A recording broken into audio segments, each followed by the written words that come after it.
Hello everybody, welcome back to the channel. My name is Larry Bodenheimer and today we're going to be taking a look at Tinba. Tinba is a 32-bit Trojan for Windows operating systems. If we come over here and take a look at VirusTotal, we can see that it was first submitted 2 weeks ago and some change. And if we take a look at last submission, it was submitted 11 minutes ago by yours truly. Creation time says 2014. This is always falsified, that's why we always ignore it. However, this has been detected by just about everybody, so that's an extremely large L for the malware writer, but I did just want to point that out. Surprisingly, only a community score of -13. Your tags for this video are portable executable, overlay, detects debug environment, checks user input, malware, and persistence. The popular threat label is Trojan.Tinba/Juicy. Threat categories are Trojan and Downloader, and family labels are Tinba, Juicy, and Backdoor X. We take a look down here. I'm not even going to take a look at all of the ones that are detecting it. I'll go ahead and let you know now. All of the major AV companies detect this. Even Webroot has a signature for it, which is surprising to me. But if you want to take a look at all of this on your own, the MD5 and all that will be in the comment section down below as well. The 6 companies that have no detection for this are Baidu, CMC, Harong, Trend Micro House Call, and ViRobot. If we take a look at details, here's your MD5, SHA-1, and SHA-256, again, in the comments. And if we go to relations, we can see there's 3 contacted URLs. They're all HTTP port 80, all unencrypted traffic to randomized names.pw / this other random name, which is probably a directory for probably like an Apache server. We have 6 contacted domains. One of them is Microsoft with a malicious detection. One is Microsoft with no malicious detection, and one is Bing. And then the other contacted domains are, of course, these URLs up here.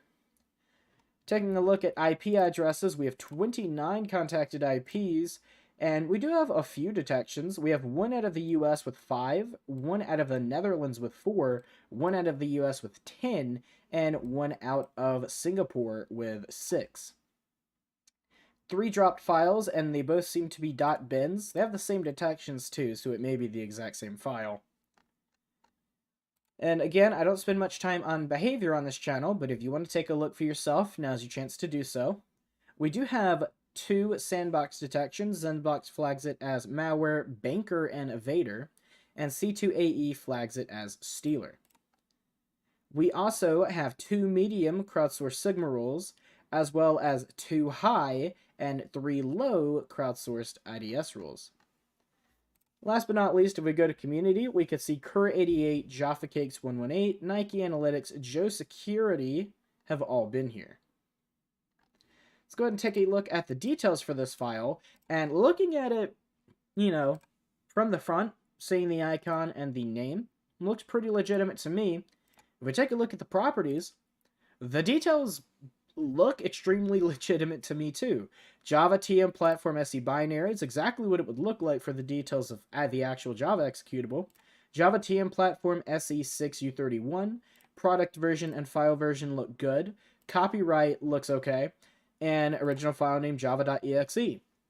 This would probably fool me. The only thing that I would look at this and immediately go like, something's missing, is there's no digital signature. But even then, I probably wouldn't really be looking for that unless somebody just pointed it out. So, you get points for this. This is extremely believable. Last but not least, let's take a look at the tools we'll be using to analyze this malware. We have System Informer, Process Monitor, Wireshark, which I'll go ahead and resume now, and Zooey. Now that we've taken a look at all that, let's go ahead and open System Informer, and without any further ado, let's run the malware. Do you want to allow this app from an unknown publisher to make changes to your device? Sure, why not? We click yes, we could immediately see a command prompt opens up, and java.exe runs and executes winver.exe. However, the Java file, or the Java executable, immediately ends, and we could see a couple of service hosts opening some were faults, but this WinVer is running constantly. It's not using very much of the CPU, but the fact it's using any memory and CPU at all means it's actually executing stuff. So now we'll go ahead and take a look at what that Java executable actually did. So we're going to go ahead and do two filters. We're going to go to process name is, oops, don't know why I clicked that. We're going to go to process name is java.exe, and we're going to go to operation is create file, and we'll go ahead and apply that filter. Well, we can see that there's 59 events. So I'm going to go ahead and bring this over here. We're going to resize this to just about where we can see if any new suspicious programs open. And also resizing this window so I can expand the pathway so we can see everything. If we take a look over here, it's just a bunch of DLLs. We do have a prefetch. We can see if it was deleted or not. It does look like this prefetch file is actually here. But it has access console host, which we saw immediately. And if we keep looking, it does drop WinVer and execute it. It drops it in the desktop directory and then immediately deletes it, and also drops it in the syswell64 directory. So that's going to be it for the main executable. Now we'll go ahead and try the winver.exe. We'll go ahead and add that. Shouldn't take too long. And it's only done 56 events, but should we leave this to capture more information while it's still running, I'm sure we're going to get more in the future. Right now, we still see that it's calling a bunch of DLLs, not doing anything too suspicious. It did access the local low and the roaming directory, and as you can see over here, it calls the original program, java.exe, and then if you remember from VirusTotal with the bin.exe, it's dropping this as well. And that was something that had some detections, so we'll go ahead and jump to that. I gotta remember, I don't want process monitor running too long, it might poop itself. It does seem to be the exact same program, judging by the icon. Yeah, original file name is java.exe. We'll upload it to VirusTotal here in a second, because I want to be thorough. But if we keep looking, it's just calling more DLLs, and that seems to be it. So we'll go ahead and clear it and let it run again. We can't let it stack too many events or it'll run out of memory, so that's why I'm doing that, in case anybody's wondering. And we'll take a look at Wireshark, and as we can see, we have a lot of TCP retransmissions. So at first, when I ran this in testing, I thought that it actually was detecting I had some AV and AEM tools open, or on the system, and just killed its own process, until I saw that the WinVer was running full-time, and I saw a bunch of TCP retransmissions. So that does mean it executed correctly. We'll go ahead and stop this and upload it as 1.pcap to Zooey, and we'll start a new packet capture. No, we might actually want to select the right thing. And then I'm going to open another Wireshark window and open the 1.pcap in there as well. So we'll bring this over here.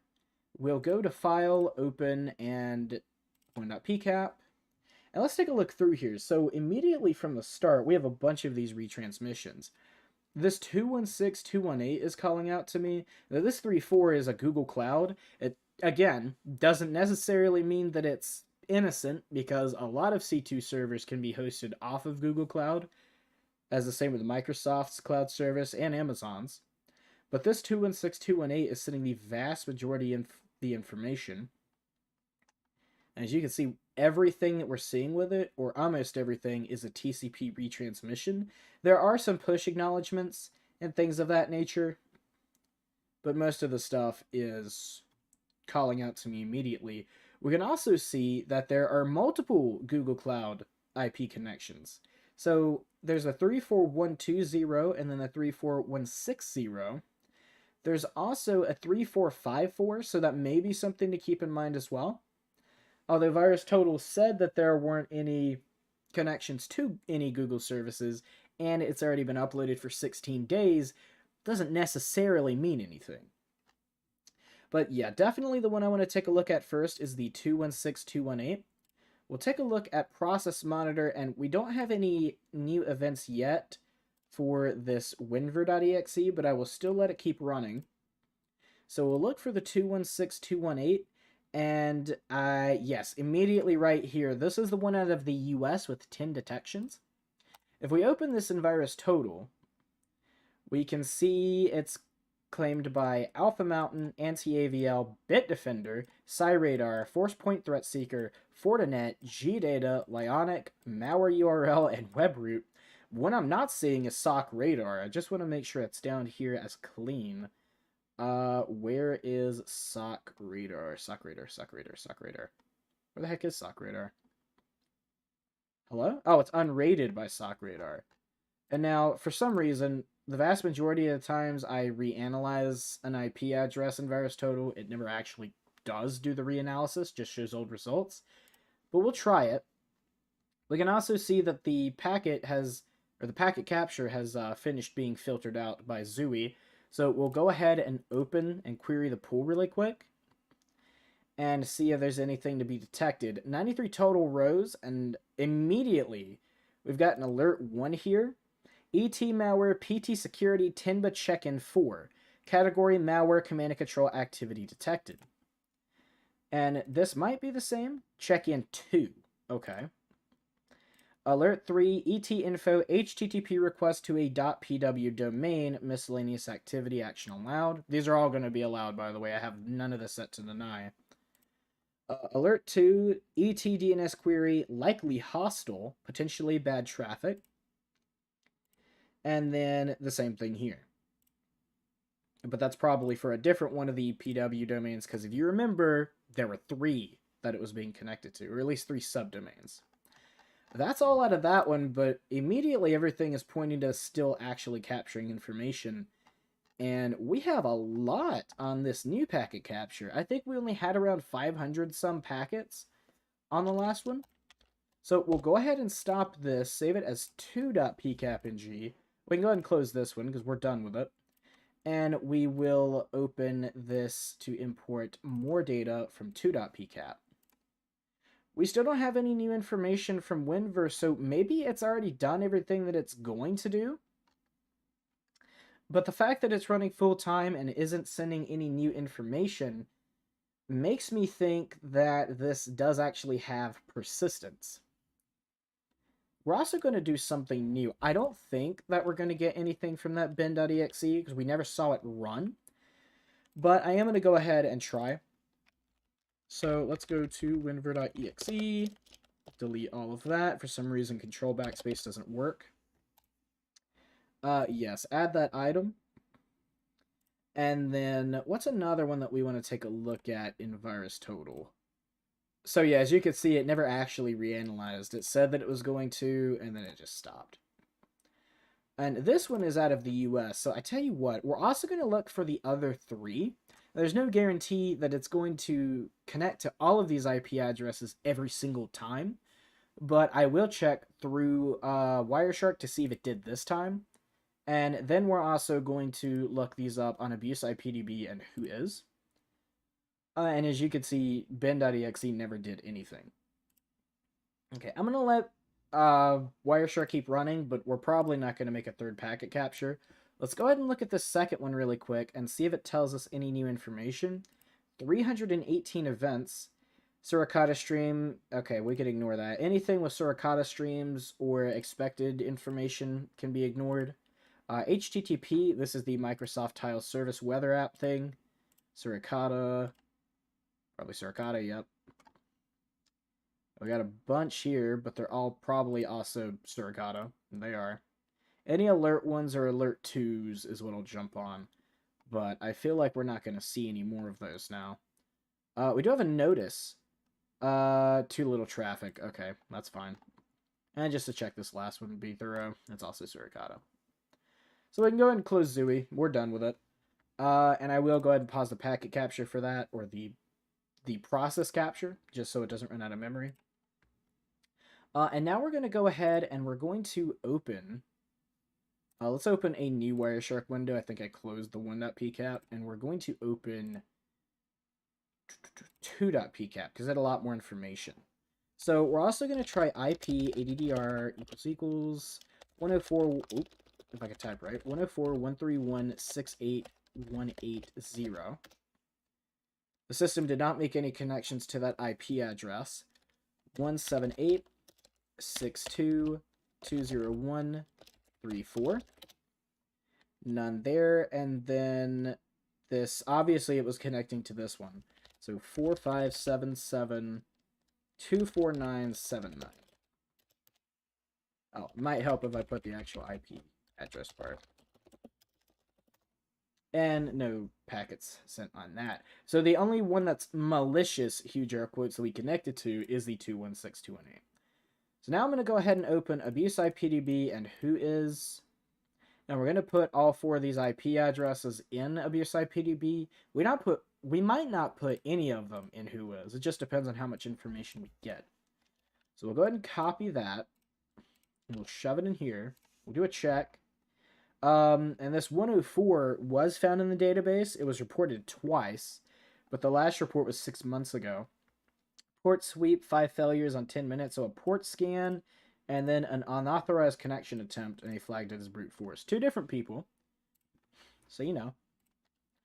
216.218. Now this one's either going to have a bunch of reports or none, because that's always how it works when they have a bunch of reports on VirusTotal. And as you can see, okay, it was reported 7 times. It just make me look like an idiot then. Hurricane Electric LLC is the internet service provider. Don't go harassing anybody. And it looks like all of these are on completely different reporters, but the last report was over a year ago.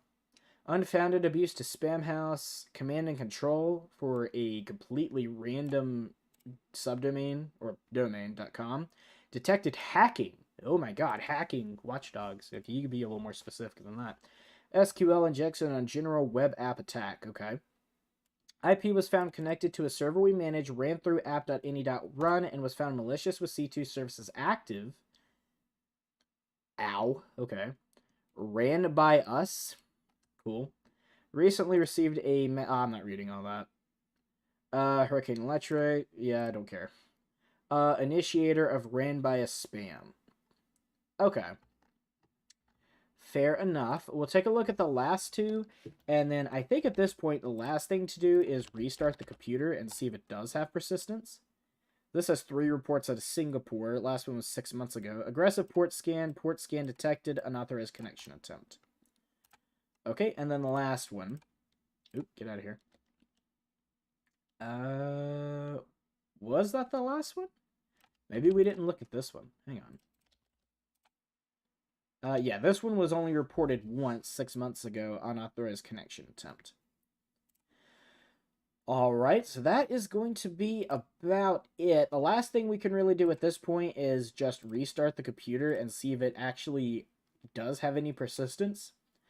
So that's what we're going to do. We're going to go ahead and close all of this junk.